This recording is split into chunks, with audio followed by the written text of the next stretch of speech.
이런 종류의 주석은 되게 자유롭죠. 책에 대한 어떤 애정이 뚝뚝뚝 떨어지는 게 아닌가. 얘는 유익한 책인 것 같다. 신학적 해석이 열어 젖혀서 현미경을 들이댄 것처럼 그런 거죠. 아니, 2, 30. 이해 방점이 있는.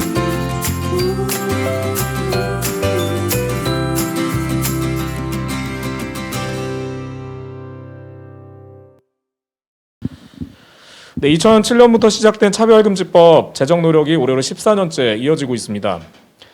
사회적 약자에게 가해지는 혐오와 차별을 막기 위한 최소한의 법적 장치인 차별금지법. 이 당연하고 그리고 또 합리적인 이 논의가 자그마치 14년째 결실을 맺지 못하고 있는 것에는 우리가 모두 알고 있듯이 안타깝게도 주류 개신교 교권 세력이 크게 작용하고 있습니다. 이러한 때에 퀴어 성서 주석의 번역 출간은 그 자체만으로도 무척 뜻깊다라고 말할 수 있겠는데요. 오늘 좌담회는 이에 대한 축하와 함께 그 의미 그리고 가치를 생각해보는 자리가 되겠습니다. 저는 이 소중한 시간에 사회를 맡은 고상균이라고 하고요. 여기에는 이야기를 풀어주시기 위해서 세 분이 참석해 계십니다. 각자 소개를 부탁드리는데요. 제 가까운 쪽부터 좀 소개를 부탁드립니다. 안녕하세요. 저는 유연희입니다. 미 연합감리교회에서 안수를 받은 목사이고요. 저는 또 뉴욕의 유니온 신학대학원에서 구약성서로 박사학위를 했고요. 현재 새로운 해석 방법론들을 적용해서 본문을 좀 새롭게 읽는 거, 성경 본문을 그게 제 관심사입니다. 현재 퀴어 신학 아카데미 회장을 맡고 있습니다. 이제 퀴어 성서 주석은 제가 2015년부터 임보라 목사님과 함께 번역자들을 섭외해서 번역을 함께 하면서 드디어 지난 봄에 내게 되었고요. 또 번역에도 제가 참여하고 책임 감수자 중에 하나입니다. 한국기독교 장로회 목사 수련생 과정에 있는 사람이고요. 네, 저는 현재 도봉구에 있는 생명사랑교회에서 전임 전도사를 하고 있습니다. 제가 퀴어 성서 주석을 처음 접한 건 한참 가안으로 번역될 때 이제 학교 대학원 수업 때 발제를 했었어요. 그때 처음 접하고 이게 언제 나오나 기다리다가 드디어 나와서 기쁜 마음으로 지내고 있습니다. 수업 시간에 먼저 그걸 공부를 하셨던 거군요. 네. 네, 그러셨군요. 저는 기독여민회 연구실장으로 활동하고 있는 정혜진입니다. 신약 성서학을 전공해서 대학에서 학생들을 가르치고도 있고요. 제가 목사이고 목사 안수를 받은 곳은 아마 생소하실 텐데요. 한국기독교대학 신학대학원 협의회라고 한기신협이라고 줄여서 부르는 연합체입니다. 사실 성소수자 문제, 지지 문제로 목사들을 단돌이 하기에는 그렇게 밀도 높은 조직이 아니어서 제가 좀 자유롭게 행동하는 측면도 있습니다. 제가 활동하는 기독여민회가 차별금지법 제정연대에 몇 년 전부터 참여해서 함께 활동하고 있어요. 올해가 아마 차별금지법 제정을 염원하는 15년 역사 중에서 가장 힘이 많이 모인 때가 아닌가 싶은데요. 그런 올해 퀴어 성서 주석이 나와서 되게 뜻깊다고 생각하고 있어요. 네, 그리고 퀴어 성서 주석하고의 인연은 그 초역하실 때 이 일을 주도하셨던 아까 성함 나왔지만 임보라 목사님을 어느 자리에서 만나서 진행 과정을 짧게 들은 적이 있어요. 그리고 이제 초역이 완료된 후에 구약편 한 꼭지, 신약편 한 꼭지를 검토하는데 제가 참여를 미약하나마 못했는데요. 구약성서 주석 구약편 나온 거 보니까 뒤에 검토하신 분들 이름에 제 이름이 나와서 민망하기도 하고 또 아주 영광스럽다고도 생각하고 있습니다.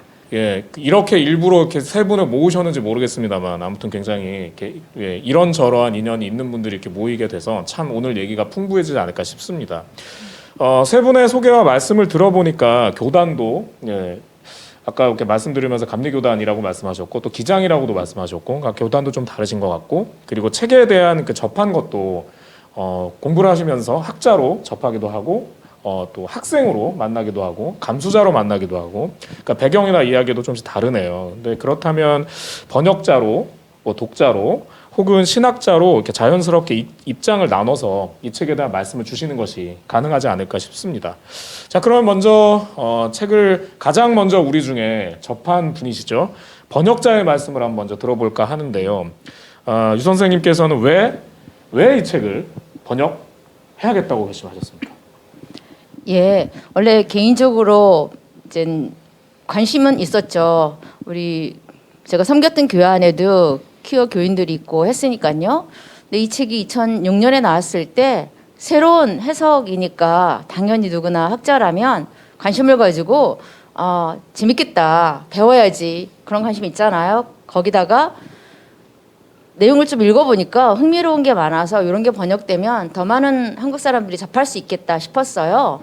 그래서 제가 뭐 숫자가 거의 1000페이지 되니까 나 혼자 도저히 못할 것 같고, 그래서 번역자들이 더 필요하고 출판사가 내줄 만한 곳이 있나 찾아봤는데 다 여의치 않았어요. 그러다가 이제 다른 책을 만드는 과정에서 알게 된 임 목사님하고 이제 의기투합하게 되었고, 그분이 이제 페북에다가 번역에 참여할 수 있는지 자원봉사자를 물었더니 뭐 금방 약 30명 조금 못 되는 그런 사람이 자원을 했어요. 그래서 이제 기분 좋게 출발을 했는데 중간에 출판사가 바뀐 것도 있었고요. 또 제가 막 번역자들한테 이렇게 부탁했거든요. 좀 쉽게 번역해 주세요. 풀어서 번역해 주세요. 제가 그랬더니 당시 출판사가 좀 초고 나온 걸 보더니 절대 이렇게 하면 안 된다. 번역을 원문에 충실하게 의역도 바라지도 않고 완전히 뭐 그대로 번역을 해달라. 그래야지 고칠 수 있지. 처음부터 막 이렇게 해놓으면은 이건 안 된다 막 그러셨어요. 그러니까 직역으로 정주행을 해달라. 차라리 이런. 직역을 해달라 네. 그러셨어요. 근데 2017년인가 대한예수교 합동총회라고 기억하고 있는데 책이 나오기 전에 막 이단 시비 그리고 교인들은 이거 읽으면 안 된다 뭐 이런 것이 있었고, 이 책이 막 나올 무렵에는 출판사에 전화해서 협박하는 그런 사람들이 있고, 우여곡절 끝에 나왔죠. 나오고 나서 저희가 막 텀블벅을 진행했는데 그게 불과 1시간 만에 저희 목표를 달성했어요. 그리고 결국 이게 다 끝났을 때는 한 4,400만 원 거쳤고 한 약 900명이 참여했고 850명인가? 하여튼 그렇게 참여했고 하면서 완전히 대박이었고요. 많은 사람들이 정말 목말랐구나, 숨쉴 것 같다, 너무 행복하다 그런 반응을 했어요. 그래서 굉장히 보람 있는 작업이었습니다. 그게 그럼 지금 말씀하신 그 작업 전체가 전체적으로 하면 대략 몇 년 정도 걸린 거죠? 그러니까 번역에서 초기 결심부터 출간까지. 한 6년 걸렸다고 볼 수 있어요. 네. 그렇죠, 그렇죠. 예. 다른 책의 번역하고 좀 달랐던 것은 정말 다양한 배경을 가진 사람들이 자원해서 번역을 했기 때문에 그게 너무 행복한 경험이었고요. 그리고 그분들이 정말 기꺼이 각자 개인적으로 바쁘고 어렵고 그런 상황에서도 그러한 재능 기부를 했다는 것이 감동이었죠.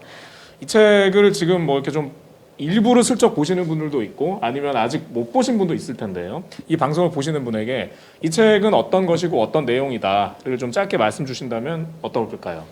이 책은 단권 성서 주석이에요. 그래서 창세기부터 요한계시록까지 한 권에 다 풀어낸 주석인 거예요. 근데 이제 뭐 꼭지가 66 꼭지는 아니고요. 왜냐하면 뭐 11개 상하, 사무엘 상하 또는 12 예언서 이런 건 한 꼭지이거든요. 그래서 저자들은 퀴어 당사자들이 많으시고 미국, 영국, 호주의 영어권의 분들이세요. 그리고 굉장히 다양한 비교적 새로운 성서 해석 방법론 그리고 성서 분야 내부만이 아니라 외부의 일반 인문학에서 많이 사용하는 그런 새로운 성서 해석 방법론들을 갖다가 썼기 때문에 옛날 전통적인 성서 해석이나 주석에 익숙한 분들은 좀 이상하다. 그러니까 좋은 의미 이상한 게 아니라 낯설다는 경험도 있으실 거예요. 그리고 이제 그냥 학문적이라고 보기에는 어떤 면에서 저자들이 자신의 개인의 경험, 개인의 사회적 정황, 백인인지 흑인인지 여자인지 남자인지 가톨릭 배경인지 유대 배경인지 그런 것들을 밝히면서 나아가 자신들이 속한 뭐 호주, 영국, 미국의 그 퀴어 공동체의 어떤 그 안에도 인종차별이 있고 그 안에도 어떤 문제가 있을 수 있는 이슈들이 있죠. 그런 것도 담아서 주석을 쓰고 있어요. 뭐 예를 들면 창세기가 그래도 긴 꼭지 중에 하나인데 창세기는 정말 서구 역사를 형성한 기본적인 책이잖아요. 그 한 꼭지가 암만 길어도 어떻게 다 커버하겠어요? 그러니까 창세기의 저자는 주로 안드로진이라고 하는 키워드를 갖고 훑었죠. 그러니까 이런 종류의 주석은 일단 관점이라든가 방법론이라든가 쓰는 방식이 있어서 되게 자유롭죠. 그 저자들 자기 마음대로 많이 썼어요. 근데 흥미롭게도 점점 퀴어 성서 주석 말고도 그 밖에 그 해석 하는 그런 글들을 보면 점점 조금 자유롭다고 해야 되나? 전통적인 틀에 얽매이지 않은 자유로운 해석들이 많이 나오고 있어요. 아마 21세기라는 것이 그런 것 같아요. 그래서 지난 150년 동안 전통적으로 충분히 했으니까 원얘기지는 다 아니까 이제 새로운 거 하고 싶다. 그러한 니즈가 있는 게 아닌가 싶습니다. 네, 그 말씀을 여러분이 들으시면서 혹시 느끼셨는지 모르겠습니다만 그 유현희 선생님께서는 번역에 대한 주체이시다 보니 이 말씀을 하시면서 이 책에 대한 어떤 애정이 뚝뚝뚝 떨어지는 게 아닌가 막 이런 생각이 좀 드는데요. 자, 그러면 이제 이 그 일종의 방어하시는 분의 이야기가 그랬으니까 자, 그럼 이제 이거를 보신 분들의 입장에서 어떤지도 좀 중요하지 않을까 싶습니다. 자, 그럼 먼저 그 독자의 입장에서 강민희 선생님께서 이 책이 읽으실 때 그러니까 기본적으로 뭐 MDB를 마치셨으니까 신학 수업을 하신 분이라는 전제가 있습니다만 그럼에도 불구하고 독자의 입장에서 충실한 이야기를 주시지 않을까 싶은데요. 이 책 어떠셨나요? 저는 학자가 아니기 때문에 우선은 제가 설교를 준비하는 부분 또는 제가 앞으로의 목회 경험이라던가 신학을 공부하는 데 있어서 이 퀴어 성서 주석의 의미가 그러니까 보통 한 주석을 보진 않잖아요. 근데 그 여러 주석을 보면서 제가 새롭게 아는 부분들이 있는데 분명 이 안에서도 제가 전혀 생각하지 못했던 이거를 이렇게 바라볼 수도 있나?를 알게 되는 부분들이 있어요. 그래서 분명히 이거는 신학생들 그리고 좀 더 다양한 성서 해석 관점을 알고 싶은 분들에게는 유익한 책인 것 같다라는 생각을 하고 있습니다. 솔직히 지금 그 주석서를 사실 다 독파하는 거는 쉬운 일이 아니니까요. 맞아요. 지금 현재 그 책의 약 몇 퍼센트 정도를 보셨는지를 공개가 가능합니까? 한 20-30%. 30%는 굉장히 많이 읽으신 거죠. 아니, 20-30%. 이해 방점이 있는 30%. 알겠습니다. 네, 알겠습니다. 20-30%. 예, 대략 20-30%를 읽은 상황에서 그게 그러니까 뭐랄까요? 그러니까 그게 가독성? 잘 읽힌다라는 것에는 두 가지가 있을 것 같은데 네네. 원문이 충분히 그렇게 읽히는 거와 번역이 잘 되는 가도 있을 수 있는 거잖아요. 맞아요. 예, 어떠십니까? 그러니까 제가 약간 이해 안 되는 부분들이 있었어요. 예를 들면 예를 들면 성서에 관련해서 이런 해석의 관점은 좀 괜찮았는데 그 저자들 중에 이거를 그 당시 자기가 속해 있는 문화의 상황에서 예시를 든 게 있었거든요. 근데 그런 거는 이해가 안 되는 거예요. 이게 무슨 말이지라는 생각을 되게 많이 들고 이걸 도대체 뭐라고 얘기하고 싶었는지 이 얘가 도대체 저는 경험한 적이 없으니까 이해가 잘 안 되는 부분들이 있었어요. 그거의 부분에는 그 당시 그 상황을 설명해 줬으면 조금 더 좋았을 것 같다. 이런 부분이 있었거든요. 그에 대해서 혹시 지금 번역하신 분께서 짧게 혹시 말씀을 주신다면 어떻습니까? 그러니까 저자가 속해 있는 그 미국 퀴어 공동체에 대한 얘기가 날 때 잘 몰랐겠다 네네. 그러셨군요. 그래서 그런 배경을 늘려야만 단어 하나하나도 조금 편하게 번역이 된다고 할까요? 모르고 번역하는 것보다. 그래서 진짜 저도 모르게 많이 배우게 된 것이 있죠. 근데 번역이다 보니까 그걸 또 풀어서 써줄 수는 없는 게 굉장히 많았어요. 근데 역자줄을 많이 넣긴 했죠. 그래도 아마 독자들이 낯선 게 많을 거라 생각해요. 각자 찾아봐야 되는 부분도 있을 거예요. 네, 자 그러면은 지금 이제 그 번역자 분과 이제 독자분께서 말씀을 주셨고 이제 독자 투죠. 지금 그 정희진 선생님께서는 이성서 신약을 배경으로 하고 이제 성서학자이시고 그래서 최근에 굉장히 활발한 연구를 하고 계신 분이신데요. 그런 성서학자 입장에서 보면은 또 그냥 일종의 일반 독자하고는 조금 다른 평가가 가능할 것 같습니다. 이 책을 보시면서 어떤 느낌이 드셨고 그리고 혹은 신학적으로 볼 때는 어떻다. 라거나 아니면 그 주석에 대한 주석일까요? 메타 비평? 뭐 이런 부분 좀 해본다면 어떻게 평가할 수 있을까요?